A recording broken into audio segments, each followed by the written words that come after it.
श्लोक 19. अनादिमध्यान्तमनन्तवीर्यमनन्तबाहुं शशिसूर्यनेत्रं पश्यामि त्वां दीप्तहुताशवक्त्रं स्वतेजसा विश्वमिदन्तपन्तम्. अर्थ: आदि मध्य अंत नसलेला, अमर्याद वीर्यवान, अनंत बाहुयुक्त, चंद्र सूर्यरूप नेत्र असलेला आणि प्रज्वलित प्रदीप्त असा अग्नी हे ज्याचे मुख असलेला अनंत शक्तिमान असे आपणच आहात. आपल्या तेजाने या सर्व जगाला आपण तापवित आहात असे अर्जुन म्हणतोय आणि तो म्हणतोय की हे सर्व मी पाहत सुद्धा आहे. विवरण: परमात्म्याला आदी नाही, कारण त्याची सुरुवात अमुक एका वेळी झाली असे कोणालाच सांगता येत नाही. तो सर्वांचे आधीपासून आहेच. तो कधी नष्ट न होणारा असा अविनाशी असल्याने त्याला अंतसुद्धा नाही आहे. अनादि व अनंत असल्याने त्याला मध्यसुद्धा नाही. त्याचा पराक्रम व सामर्थ्यसुद्धा त्याच्यासारखे अनंत असा आहे. वीर्य म्हणजे उत्पत्तीचे साधन हा अर्थ घेतला तरीसुद्धा तो अनंत वीर्यच आहे, कारण असंख्य प्राणी सतत उत्पन्न होत असतात ते केवळ त्याच्याच मुळे.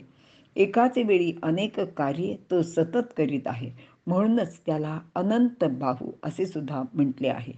चंद्र व सूर्य हे आकाशातील दोन तेजाचे पुंज म्हणजे जणू काही त्याचे नेत्र म्हणजे डोळेच आहेत, कारण नेत्र हे तेजाचे स्थान आहे असे आयुर्वेदात सांगितलेले आहे. निकोप पराक्रमी बुद्धिमान माणसाचे नेत्र तेजस्वी असतात, तर आजारी माणसाचे निस्तेज असे असतात. संपूर्ण विश्वाला प्रकाश देणारे चंद्र व सूर्य हे म्हणूनच भगवंताचे नेत्र मानलेले आहेत. एखादी गोष्ट परमात्म्यापर्यंत पोचवायची असेल तर आपण ती गोष्ट अग्नीमध्ये समर्पण करतो.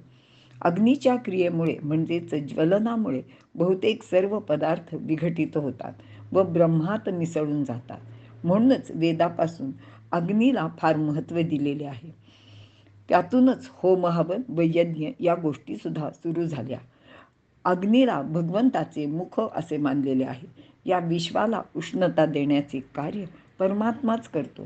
सूर्यापासून पृथ्वीला उष्णता मिळते, पण सूर्याला जी उष्णता मिळते ती मात्र या परमात्म्यापासूनच मिळते. परमात्म तत्वापासून प्रथम आकाश निर्माण झाले, त्यापासून वायू व वायूपासून तेज उत्पन्न झाले. हे सर्व निर्माण होण्यामध्ये भगवंताचेच कर्तृत्व आहे. म्हणूनच या विश्वाला तापवण्याचे काम परमेश्वर आपल्या तेजाने करीत आहे असे अर्जुन इथे म्हणत आहे. इथे आपण थांबूया.